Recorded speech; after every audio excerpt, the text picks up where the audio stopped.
Hi, and welcome to our channel, Pay Down Debt Solutions. I'm Jen, and I'm going to be hosting for you today.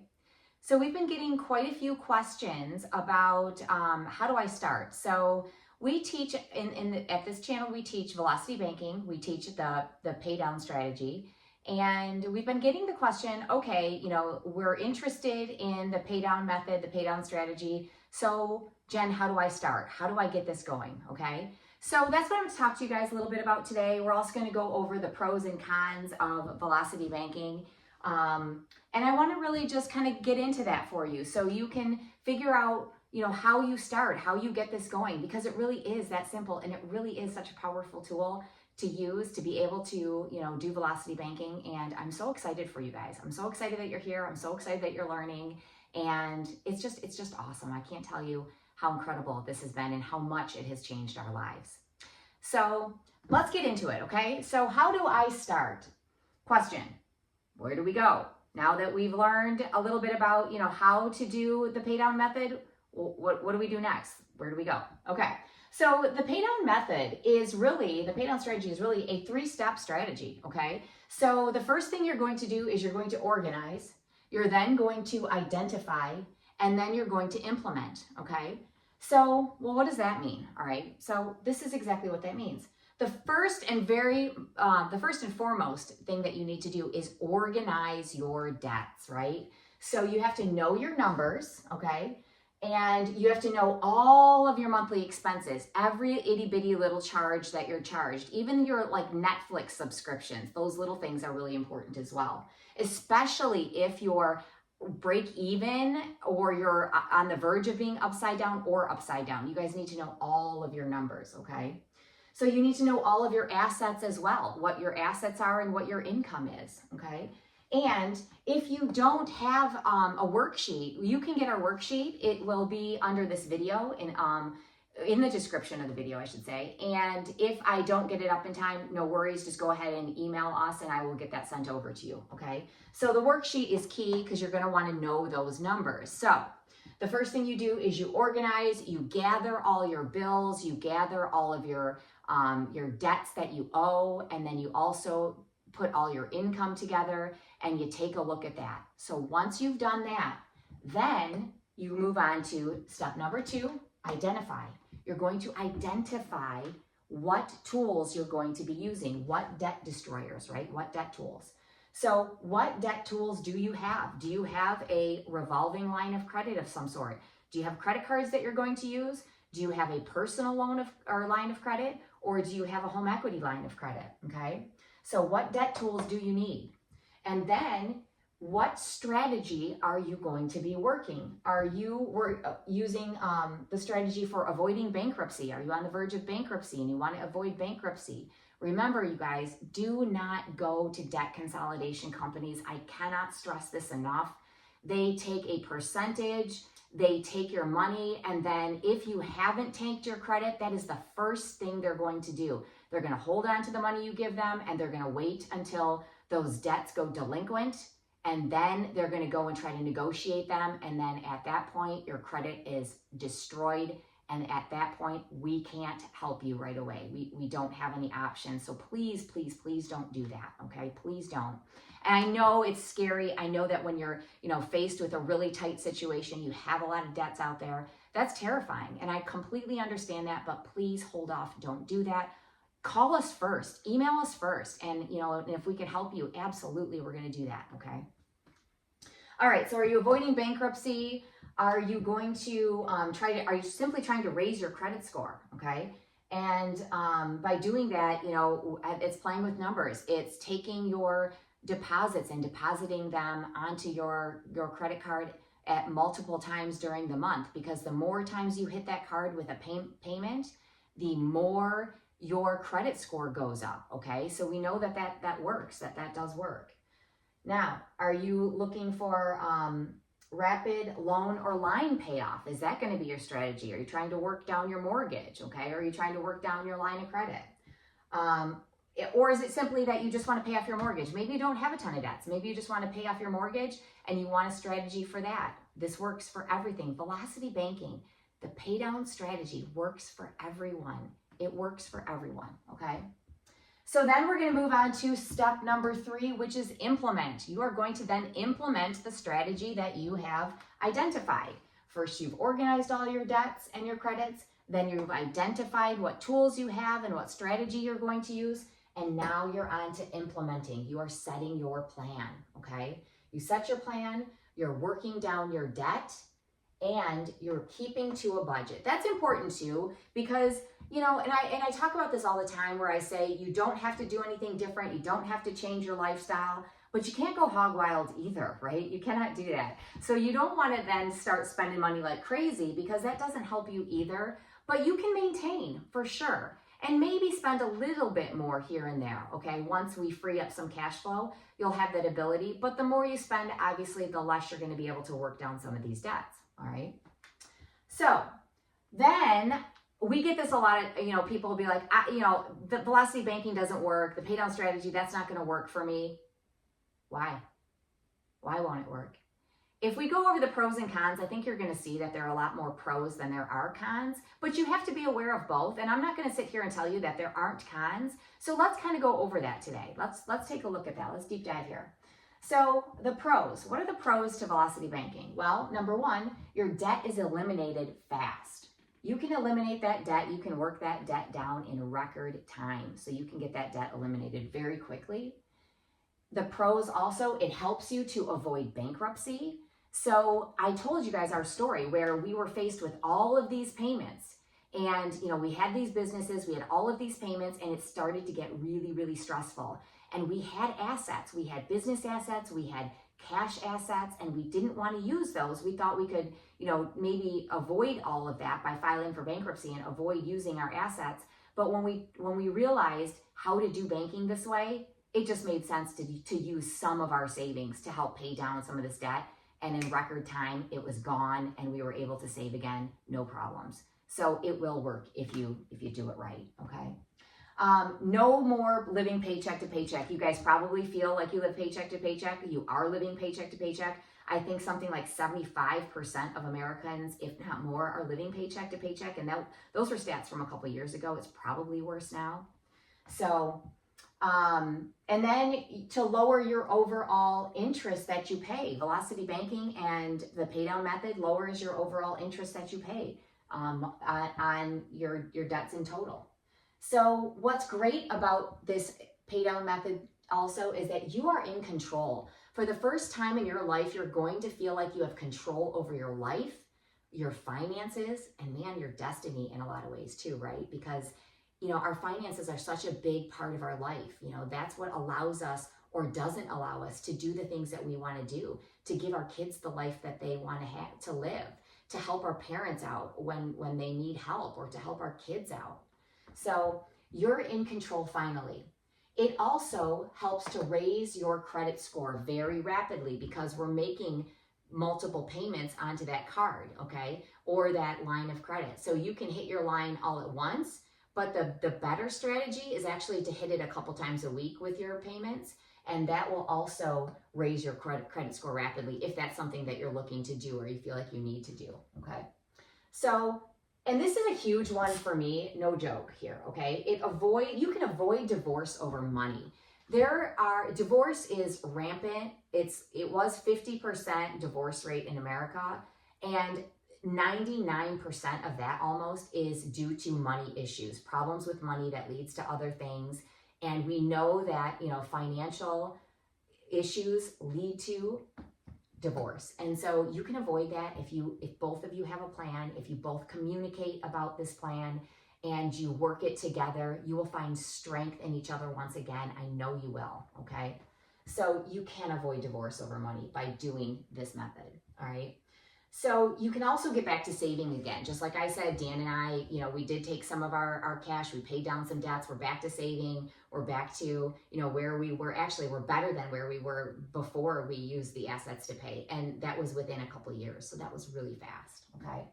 So you can lower your stress and you can improve your health. God knows that when you're stressing about money, you can't eat, you feel sick, you're constantly on high alert, your whole body is like wired all the time, and that's not the way to live. It is not healthy for you. It's just not safe.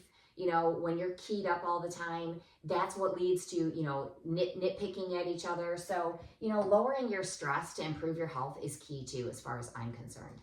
So the pros are pretty numerous here, but let's go over the cons, okay? What are the cons? What could be something that doesn't work for you as far as velocity banking is concerned? Well, you could overspend. It's possible. You could overspend with velocity banking. And I just talked to you about that. If you don't keep to a budget or are paying attention to what your finances are, that's again why you have to organize, why you have to know your numbers. If you don't know your numbers, you will not be able to do this plan because you will overspend, okay? And it's not hard to keep to a budget. It really isn't. And you know, if you've got credit cards, if you're spending money on credit cards and paying those cards off monthly, you can see every payment and every transaction just like you can out of a checking account, okay? So you can see every transaction that you're making. So, but the cons could be, yeah, you could overspend. Sure, you could. Also, banks could lower your available balance. So on credit cards, banks can drop your credit card. So here's the thing. If you are doing velocity banking and you're using credit cards and many of your cards are maxed, the first thing I want you to do is instead of hitting your card with all of your income at once, I want you to make micro payments on those cards and watch how the card is reacting to those micro payments. And then you can slowly start increasing those payments monthly, okay? And the reason for that is sometimes banks are tricky and credit card companies can really, you know, 𝐔𝐘𝐒, they can. And so, and especially because we are in a credit crunch, some banks have been, you know, as soon as people make big payments, they will like slam down their amount that they're allowed to spend, right? So they'll drop their available balance. So if you make micro payments like that, the algorithm won't pick it up or shouldn't be able to pick it up, and you'll be able to, you know, continue on. And so over time, as that gets paid down, and you'll actually start raising your credit score, and then the bank won't be so worried about you. That credit card company won't be so worried about you. But it could happen. So yes, that is something that I want to make sure everybody's aware of. So make smaller micro payments against those cards and watch how they react. That's the first thing that you should do. The second thing is here, second lien home equity lines of credit, they could freeze them. They have done it in the past. Banks have done that in the past. There's no history of that with a first lien home equity, but it is possible that the second lien home equity, that they could freeze it. Is it also possible that they don't offer them anymore? Well, they might. I can't predict the future, you guys. I can't, but I can tell you that right now, use the tools that are available to you. This is an awesome tool. And until they do something like that, God, I hope they don't, but until they do, use your lines of credit to pay down your debts, okay? So yeah, they could do that. It's possible, right? Okay, now your credit score could cause you delayed relief of full implementation. So you got to work on your credit score, right? So if your credit score is low, okay, and you can't get yourself a personal line of credit or a home equity line of credit, then you need to start working on your credit score, and that will keep you from fully implementing. So full implementation in my mind is a home equity line of credit or using a personal line of credit to pay down your debts. Credit cards work though. They're a revolving line of credit. They will work. It's just a little bit trickier because you can't make those cash payments out of a line of credit. You can put all your income in, you can charge your expenses, but things like your mortgage, car loans, a lot of times you can't pay, and sometimes insurance payments, you cannot pay on a credit card. So then you would have to hold that money out into a checking account and pay it that way, okay? So again, you know, if your credit score is causing you an issue or you don't have the equity in your home to get a line of credit through a HELOC, then hopefully you could through a personal line of credit. But again, if that credit score is holding you up, you got to work on that line of credit, or I'm sorry, your credit score. And to do that, you're going to be hitting that card a couple times a week even. The more payments you make to that card, the faster your interest rate, the faster your credit score is going to raise. Okay, so now the other thing here is you might be too upside down to avoid bankruptcy. So velocity banking in this sense isn't going to work for you if you're way too far upside down and you have no other choice but to file for bankruptcy. In most cases that I've worked with so far, we have been able to avoid bankruptcy for people. So Hopefully that, isn't a problem. But if it is, then you have options, right? We have options. That's a great thing. With the pay down strategy, you have options. So let's talk for a few minutes about the tools that we have at the bank for you, okay? And so the tools that allow us to implement our pay down strategy. Okay, so I talk about this all the time, and I'm going to then talk about it once more. Do we get loans? Do we get loans? Absolutely, positively, no way, no loans. Only lines of credit. That's the only way that this method this method works is if it's a line of credit. So if we look at lines, okay, so we're gonna call them RLOCs, right? And that stands for a revolving line of credit. So you've got a second lien HELOC. Okay, so you've got a first lien HELOC, which is my favorite, and and then you've got your credit cards, right? Okay, so again, in being able to, how do I start? Again, right, going back to how do I start? Organize, identify, and implement. All right, so if I'm talking about, we've already organized our bills, we've organized all that, we know what our plan is, we know what we're going, we know what our debts are, we know what our assets are, we know what we have, right? Because that's important. You have to know your numbers, got to know your numbers. All right, so once we've organized, we move on to identify here. So you're going to identify, and this is key here, identify what debt tool you're going to use. So what's a debt tool? A debt tool are these things right here. Your credit cards, your first lien HELOCs, your second lien HELOCs, and I forgot to put this on here, your PLOC, right? Okay, so PLOC stands for personal line of credit. All right, now, in terms of ranking these, okay, number one is going to be this here, is my choice would be your first lien HELOC, because you can put your mortgage into it, obviously, and then we can pay everything out of that. Number two then would be a second lien HELOC, okay? That would be my number two choice, all right? Again, identifying the tools that could be available to us. And then the third choice here is going to be a personal line of credit, all right? So not backed by anything, not guaranteed by anything. Your first and second HELOCs are guaranteed by your home, so that's why those interest rates are lower. Your first lien HELOCs are always going to have a lower interest rate than your second lien HELOC. And you know what?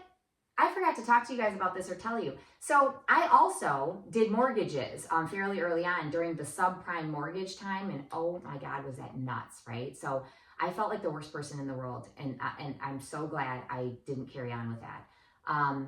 Under one of our presidents, he said, everybody deserves to own a home. And while that may be true, that's not always what people can or should do, right? So yes, I would 100% agree with that statement if we didn't have mortgages, because I think mortgages are the root of all evil. I think they're just evil tools. They are, actually, they're not even a tool. I shouldn't even call it a tool. They're just the devil's instrument, okay? And I say that because they're amortized. Anything amortized, which all loans are, okay? Anything amortized is loaded interest up front. You're paying through the nose to get that loan. So that is why we don't do loans. We always do lines of credit. So that being said, all right, just wanted to give you a little history there. I do know, mortgages and loans very well. Okay, anyway, I digress. So my first choice, my second choice is your second lien HELOC. Again, these are secured by your home, so your interest rates are going to be lower. Your interest rate is the lowest with your first lien, and then the second lien is going to be, the second lowest. And then if we come down, my third choice then is going to be the personal line of credit. Personal lines of credit are not backed by anything other than your credit score and your good name, and that's it. So personal lines of credit, they're going to be a little bit higher in interest rate as well, or higher, I should say, than your first and second lien. So then your personal lines of credit are, I think they're sitting right now somewhere around like 9-10%. I have to go double check that number. I haven't looked at that in a while. So even so, okay, even so at 9 or 10%, I don't care. That beats a mortgage interest rate, no matter what your mortgage interest rate is, if you're doing the pay down method, all right? And then my fourth choice, obviously, is credit cards. Now, that is no, not to shame credit cards at all, because I love credit cards, all right? So even if I use the first lien or second lien option, I still pay everything through a credit card and then pay it off with the home equity lines of credit or a personal line of credit, because these a lot of times offer you points. Think about this, that combats your interest too. So if you're getting any kind of cash back reward with your line of credit, with your credit card, then you're also combating interest. So it's another way to kind of make yourself a little bit of money and get rewards in the process. So I still use credit cards all the time because I love the rewards, right? I love the rewards that you get. All right, so ranking them, your revolving lines of credit, first lien HELOC, second lien HELOC, personal line of credit, and then your credit card. You can use these tools to implement your strategy, okay? So and you can use a combination of the tools. Like I said, credit cards and your first or second lien would be great. Credit cards and your personal line of credit would be great. So again, then how do we do it? How do we start? Right? How do I start? So first thing you do, all of your income goes into that line of credit, all of it. Other than what you have to hold. If you have to hold something back, such as, your mortgage, your car, some insurances, especially if you're self-employed, insurance companies, your medical insurance specifically will not allow you, most of them will not allow you to pay out of a credit card. So you have to hold those out, and then the rest of your income all goes into one of these tools. And then if you're me, you put everything, you'll make all your charges, your monthly charges on your credit card, and then you use your line of credit to pay off that revolving line of credit, okay? So revolving line of credit. Are we clear on what a revolving line of credit is, what the term means? Revolving is money in, money out, money in, money out, okay? So what's good about that is when you put your income in, all right, the first thing you're doing is you're satisfying the payment. So no matter what this payment is, as long as your income is greater than that payment, you've satisfied it. And the rest helps you work down your average daily balance, which is what drops your interest, okay? So that is what's so amazing about these revolving lines of credit. And I don't know if you know the history of how the velocity banking came to be, but it actually originated in Australia. There was an Australian guy that kind of figured out the system, and then, he was teaching it, and now it's over here. But anyway, so we've got our lines of credit that we use. We don't use loans. Why don't we use loans? Again, when we talk about revolving line of credit, that's money in, money out. So every time you put money on that card, so let's say you make a payment, something happens and you got to take money out. You can. If you have a loan, okay, and you put that payment in and you have emergency dental work and you have to pay a couple $1,000s for it, do you think you can get your mortgage payment back? Can you go to that mortgage company and say, "Eek, you know what, sorry, I know I made my payment, but I need it back"? No way. That's just not how loans work, right? They just don't work that way. But these lines of credit, they do. So even if you lost your job and you had a line of credit, let's say you made your payment or your interest only payment, okay? Let's say you made that payment and you lost your job and you needed to take money out to pay your monthly mortgage payment and pay all your bills, you can. As long as you had some kind of income going in later, you can make that payment, you can take that money out and you can use it and, to get through a pinch, no problem, no sweat. So again, you've organized, you've identified, and then you implement your strategy, and you're going to implement your strategy using one of these tools, okay? So you're going to set your plan, all right? You're going to set your plan. You're going to work down your debt with that income, okay? And the cash flow that you've made available to yourself. And you're going to keep yourself to a budget. You should, right? Okay, now, if you need help, if you guys are still struggling to understand the concept, you have everything you need in these videos. We're going to keep bringing you examples. We're going to keep bringing you information so that you have everything you need to put this in place. Again, we have a worksheet. I will have that in the description. And if it's not up fast enough, you just email us at info@paydowndebtsolutions.com and we will get that for you. Also, we do offer one-on-one help. So if you need some help, we offer that as well. Email us and let us know, and we will do that for you. Have an awesome day, guys. Continue to watch the videos. If you have questions, please leave me comments and questions, and either Dan or I will, do the next video on it and, try to help you out, try to answer those questions for you. Have a great day. Thanks.